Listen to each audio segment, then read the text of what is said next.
Hello, hello, Alister. Hi, Adam. Long How you time. doing? It's been ages. Good. It's been forever. And so what have you been doing? Making YouTube videos mostly. That's about it, just editing. Editing and well, no, I don't do that, of course, and does all that. But no, just doing what we've been doing for months now, which is making videos and writing and talking about education and doing all that type of thing, and then obviously editing your YouTube members' photographs.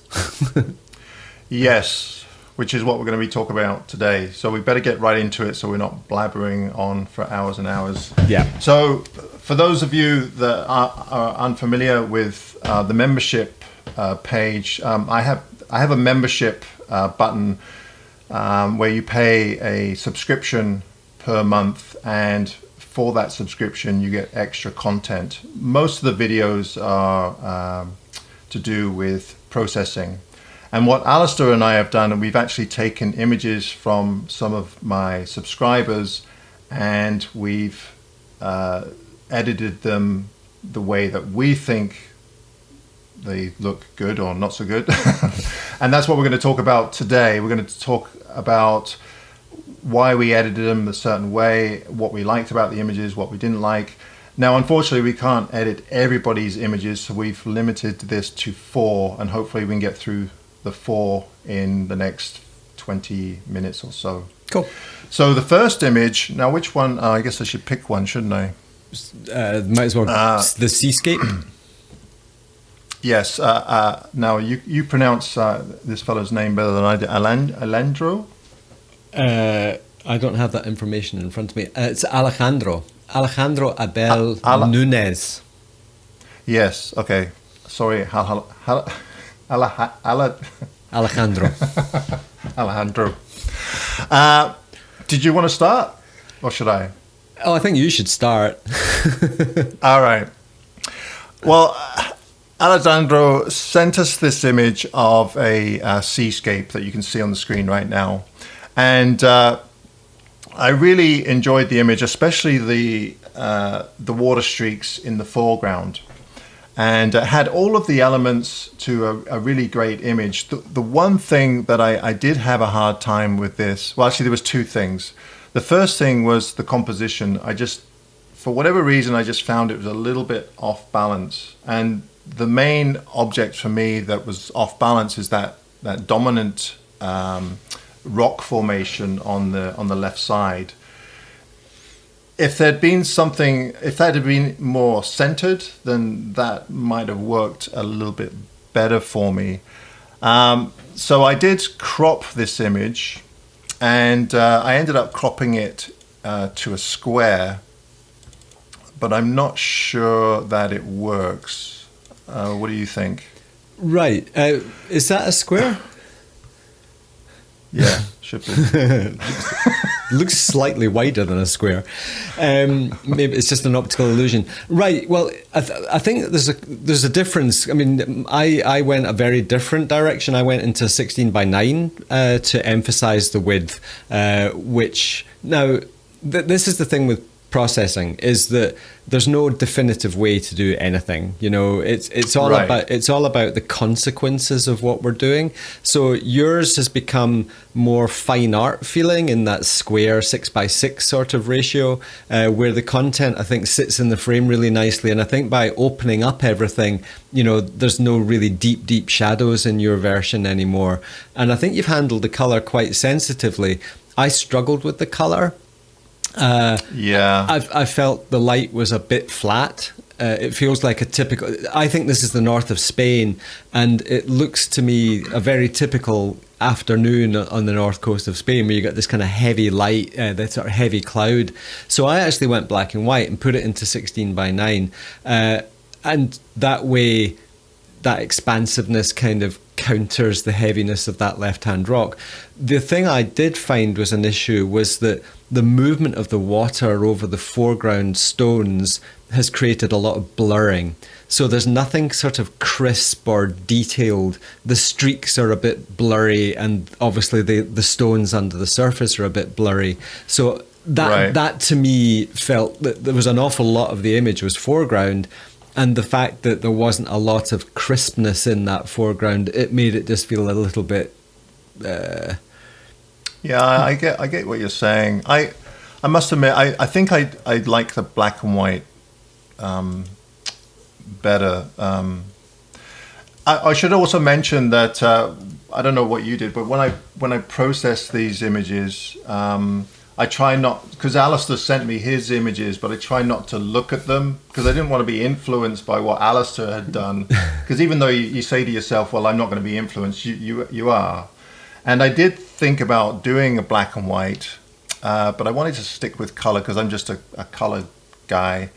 But what I found, there was, I don't know, even with the version I have, there's a weird color cast. I don't know, in the bottom there's a bit of a magenta cast. I'm not really sure what that is. It could be just my processing. but it's either that or the filter. There might have been I reckon. I think when I did my processing video, it was like I sort of assumed it was like a 6-stop or something like that had been used, so that there might just be a color cast from the 6-stop. Yeah, and I mean, I know you use case filters, right? I do, yeah. Do they have any color cast to them? No, the case filters are really good. They're optically very, very sound and indestructible, which is why I use them. But yeah, I mean, most filters have some degree of casting to them. I think they're getting better generally overall. Yeah. But yeah, the breakthrough filters that I use, they don't seem to have a color cast either. So. But the cheaper filters used to be just and the resin filters awful. And the resin filters in particular.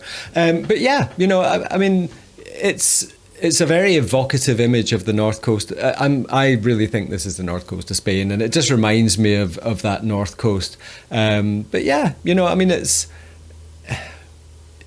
I think the original raw file, and I think that's worth showing as well, so when you're showing what we started with and then what we went into, because obviously the sky was really pale and really washed out. There was no grad used to sort of balance the light. So we had to drag down that sky quite a bit, both of us, I think, to try and get some detail out of it. But yeah, actually, when I first saw it, I thought it was overexposed, and then I realized it wasn't, Yeah. So. But yeah, I think we've both done quite well with that one. All right, let's move on to the next one. Arthur Lim. Yeah. Now then, I'm having a trouble figuring out which image is yours. Yours, again. I've stayed in the native format, and you look like you're in like 5x7 or something. Is that 4x5? 4x5. Yeah, I just can't get out of that 4x5 mode. I just love 4x5. I don't know, for whatever reason. And it's funny because whenever I take images with a 4x5 camera or in that format, I take quite a few verticals. But whenever I use the 35mm format that's longer, I hardly ever take verticals because it just doesn't look right. No. So it's kind of along the line of square format, but not quite square. So the classic Hans Strand quote is when he was asked, why do you shoot 4x5? He said, it looks more expensive. Well, that's true. It does. It does. Does that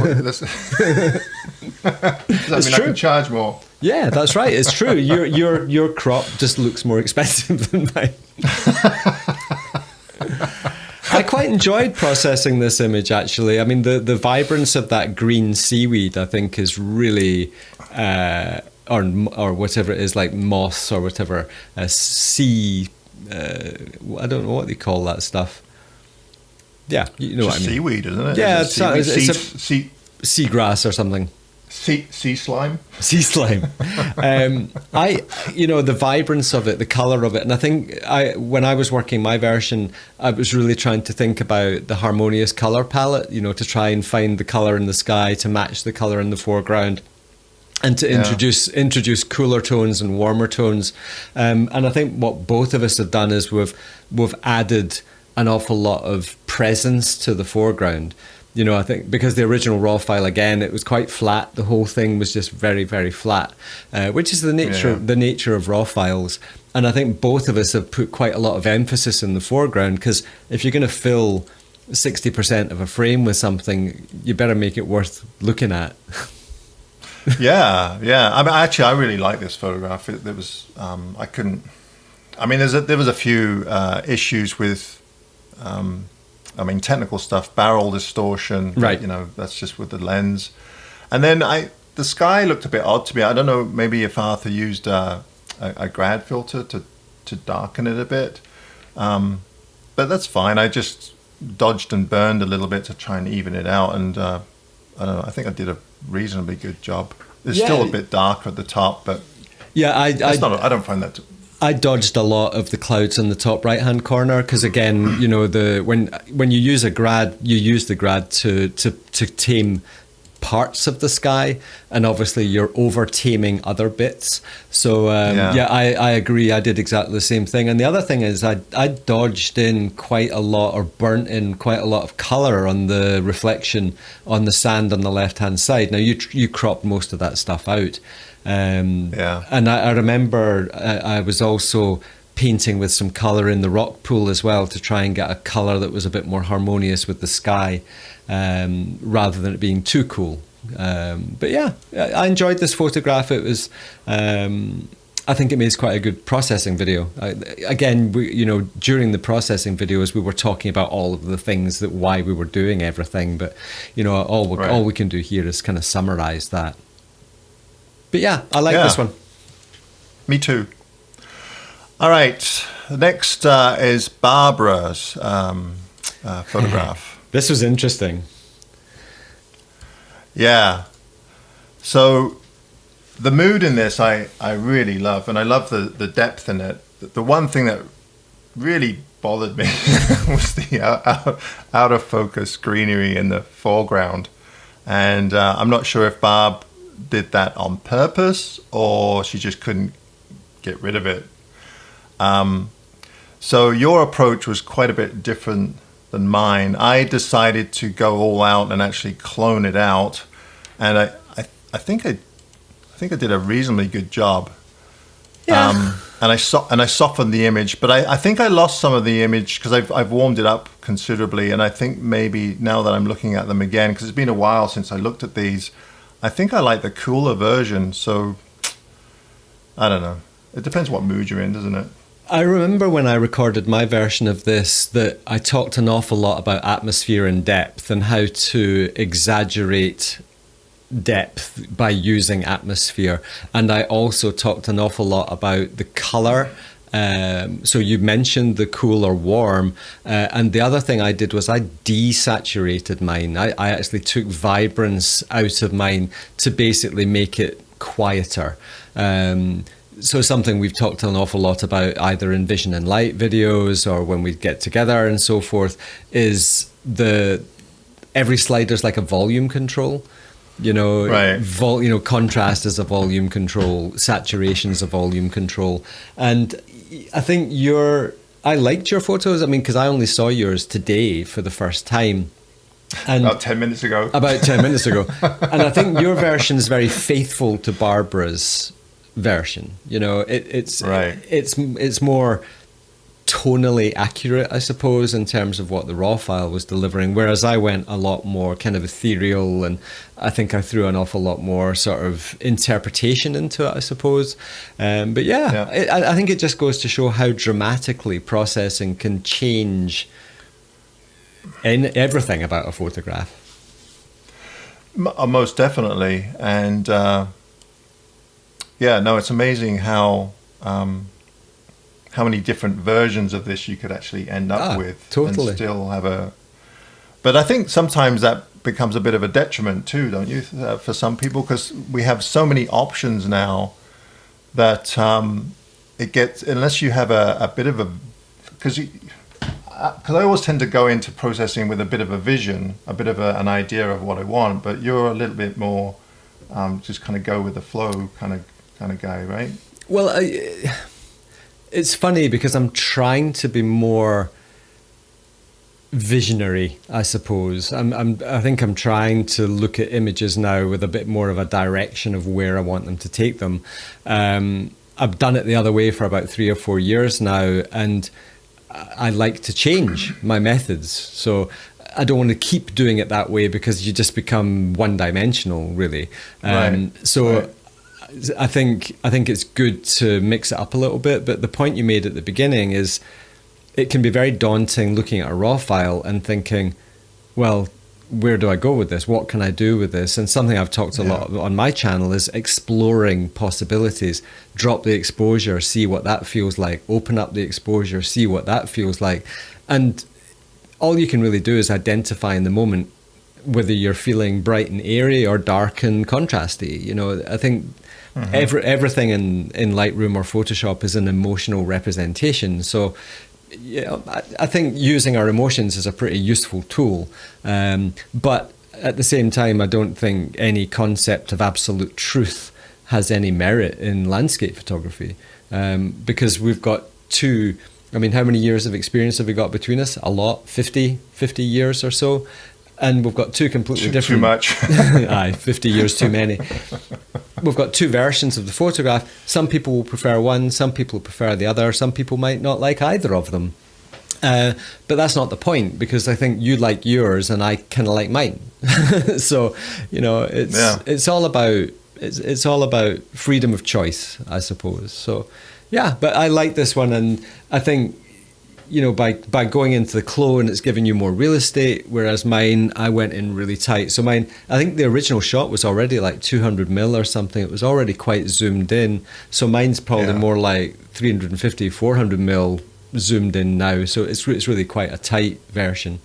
But yeah, I enjoyed this one. I think Barb will be quite thrilled with what we've done with this. I think Barb lives in Florida, so I'm expecting to see an alligator or something in there, you know. In the post. All right, and the last image, the last one is Jan, and this one, actually, this was a beautiful, really beautiful scene. I'm guessing it's somewhere in the Alps. I think it's almost certainly the Dolomites. Italy? Yeah. You think? Yeah, I think so. I mean, for me, the light was the key in this one. I mean, it's just really great light. And what I decided to do was, because we have that, I'm guessing it's a hotel of some sort. Yeah. Just emphasize that and try and really bring the light in on the hotel. So I try not to overdo it, but I don't know. I think I did a pretty good job. And then I was looking at yours, and I think I prefer the square crop, because when I'm looking at these trees on the right side, they don't really need to be there.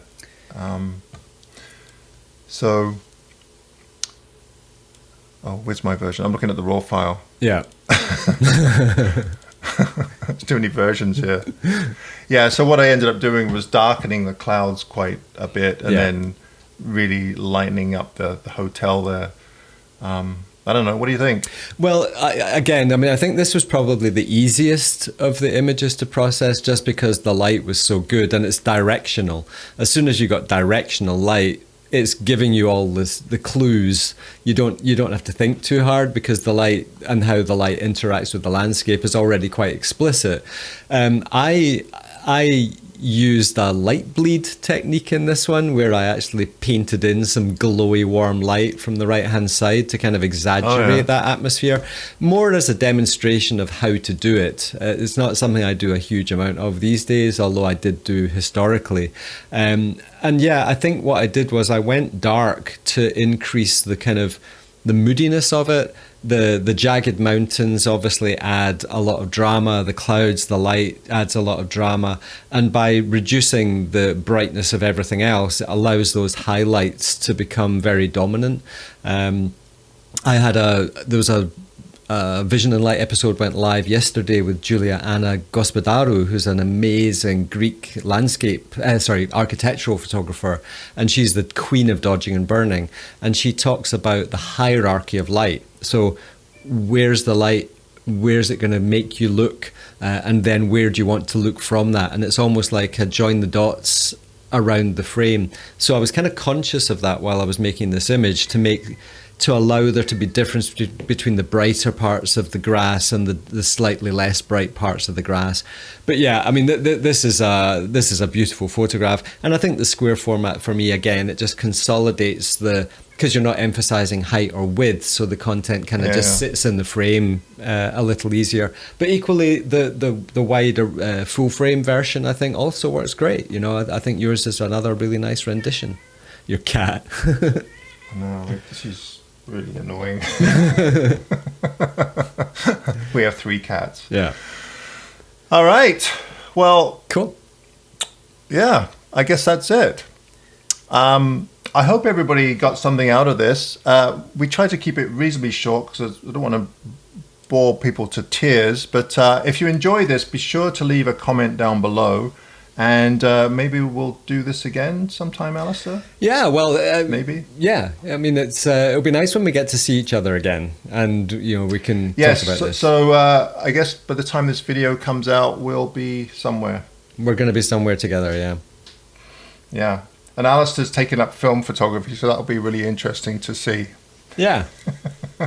Yeah, I'll have my Hasselblad with me as well. So I'll be looking for tips because you're such a pro. What are you using for a light meter?